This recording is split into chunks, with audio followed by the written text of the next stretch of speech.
Bonjour à tous et à toutes et bienvenue une fois de plus sur la chaîne du pouvoir de la conscience. J'espère que vous allez bien et j'espère que vous passez une excellente journée.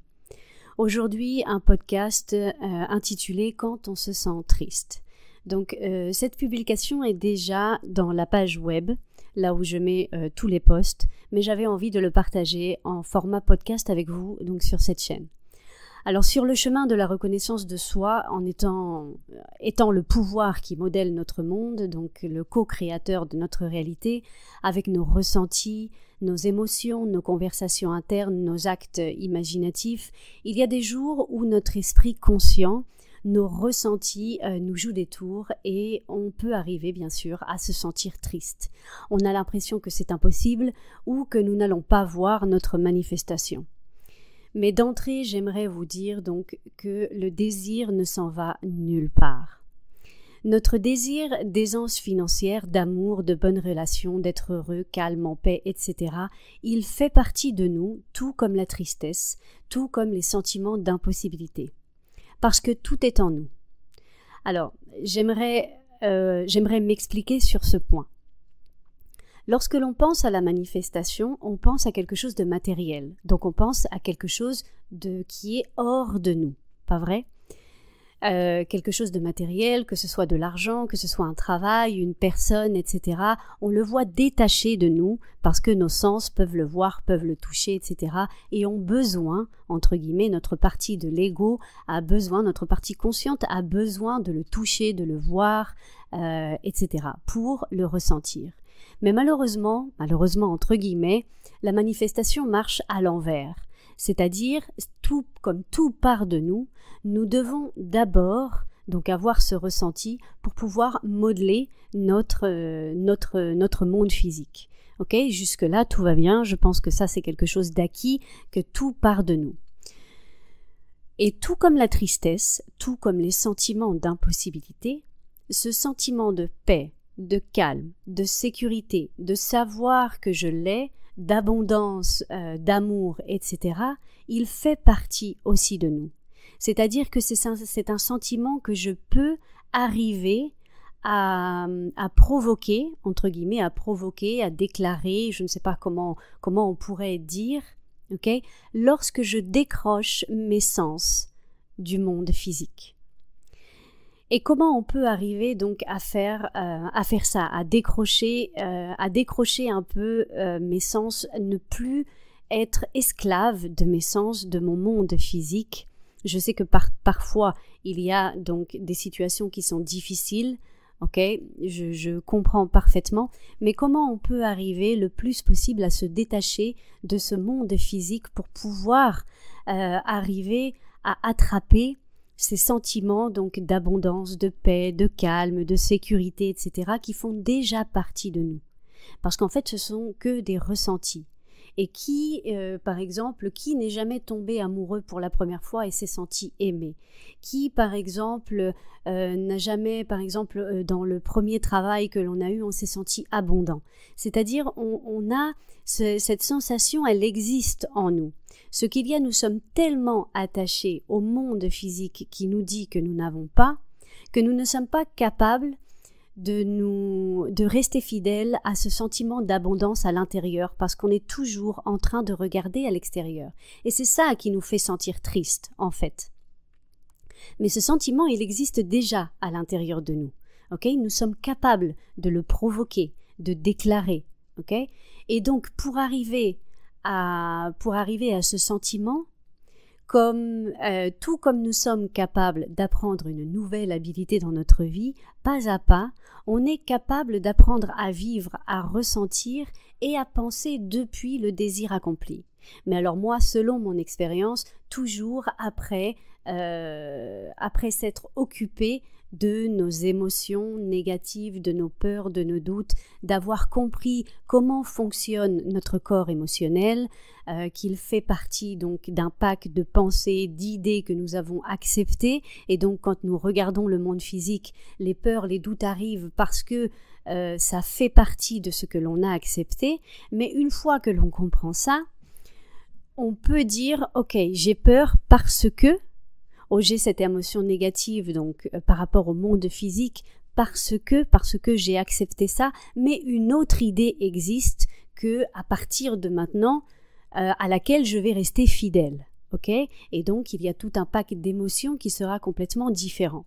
Donc, une fois que nous sommes capables de faire ça, c'est-à-dire d'être conscients de nos émotions, de les envoyer dans le passé. Vous savez que moi, j'adore utiliser, donc je me sentais, maintenant je me sens d'une autre manière. Okay, le fameux quand je me souviens quand. Vous n'êtes pas spécialement obligé d'utiliser quand je me souviens quand, etc. C'est très long et ce n'est pas naturel, mais vous pouvez utiliser avant, après, ou vous pouvez utiliser donc les temps imparfaits. Je me sentais, maintenant je me sens. Okay?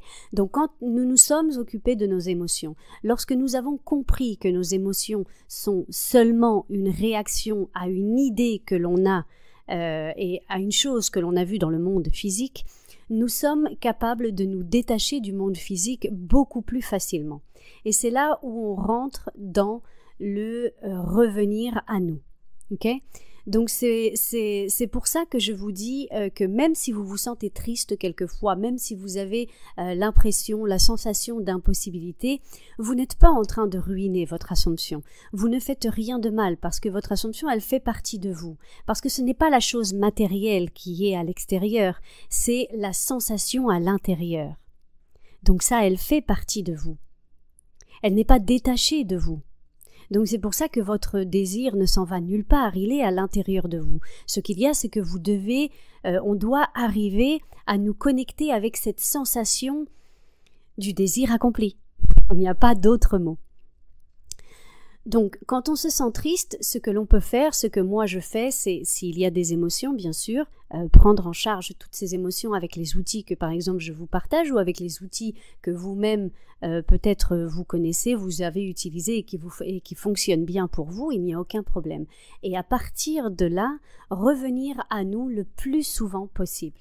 C'est-à-dire tout au long de la journée, moi, ce que je fais, c'est me concentrer plusieurs fois par jour, beaucoup de fois par jour, me concentrer sur ma respiration, même si c'est 30 secondes, 1 minute. Parce que le fait de faire ça constamment, le fait de me concentrer sur ma respiration, pas spécialement de prendre de grandes inspirations, ça c'est vraiment quand je sens que mon corps émotionnel me bouge, mais si je suis calme, si je suis normale et je me pose un instant, 30 secondes, 1 minute, 2 minutes, je rentre dans cette partie calme, je rentre en communion, on va dire, avec ce « je suis ». Parce que là, il n'y a plus, lorsque je me concentre sur ma respiration, il n'y a plus d'adjectifs qui sont associés à « je suis ». C'est seulement « je suis ».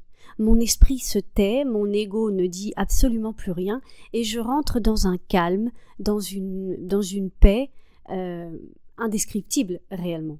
Je ne peux pas vous le décrire. C'est le calme, c'est la paix, c'est le blanc, c'est-à-dire il n'y a pas d'idée, il n'y a rien, il n'y a absolument rien, il y a juste moi et ma respiration. Et ça me donne un calme fou, vraiment. Et après, donc une fois que je fais ça, je remarque, je fais attention, pas attention dans le sens où je ne dois pas dire ça, je fais attention dans le sens où j'observe mes conversations internes, j'observe comment je me sens et je me rends compte qu'en faisant ça tout au long de la journée, c'est-à-dire vraiment en prenant soin de moi, maintenant que j'ai pris soin de mes émotions, etc., je prends soin de moi, c'est-à-dire je rentre en communion avec cette partie intacte de moi, donc Dieu, mon être supérieur, comment vous voulez l'appeler, ça n'a aucune importance. Je rentre avec cette partie de moi qui est intacte et après, je me rends compte que mes actes imaginatifs, comme je suis beaucoup plus calme, mes actes imaginatifs sont beaucoup plus positifs, sont beaucoup plus, comment je pourrais vous dire, oui, positifs, il n'y a pas d'autre mot, je pense, beaucoup plus en harmonie avec ce que je veux. Et je me concentre surtout, pas spécialement sur un objectif réel, entre guillemets, qui est mesurable dans le monde physique, mais vraiment je veux entrer en communion avec cette sensation. Okay, cette sensation d'abondance, cette sensation d'être sûr de moi, cette sensation de calme, etc. Et donc je me rends compte que mes actes imaginatifs sont beaucoup plus positifs, beaucoup plus en harmonie avec cette sensation que je suis en train d'activer.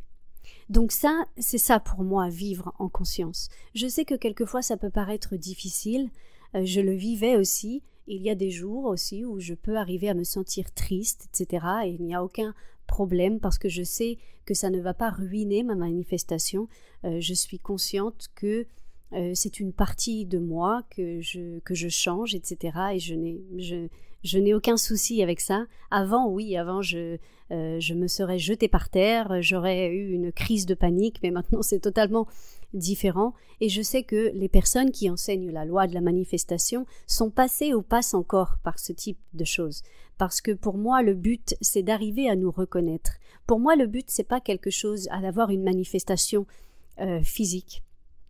Que je dis pas que je ne la veux pas, c'est pas ça que je veux vous dire, mais vraiment je veux rentrer en communion avec moi-même, je veux vraiment me connaître moi, c'est-à-dire je veux vraiment entrer en communion avec ce Dieu, cet être supérieur qu'il y a en moi, comme je vous dis, peu importe comment vous l'appelez, parce que c'est ça que je veux me sentir sûre de moi, je veux me sentir tranquille, en harmonie avec la vie, etc. Parce qu'après, on a une autre vision du monde. Je vous assure qu'on a une autre vision du monde quand on est calme. On arrive à profiter beaucoup plus des instants, des moments, de notre travail, etc. On voit la vie d'une autre manière. Au moins ça, c'est mon expérience.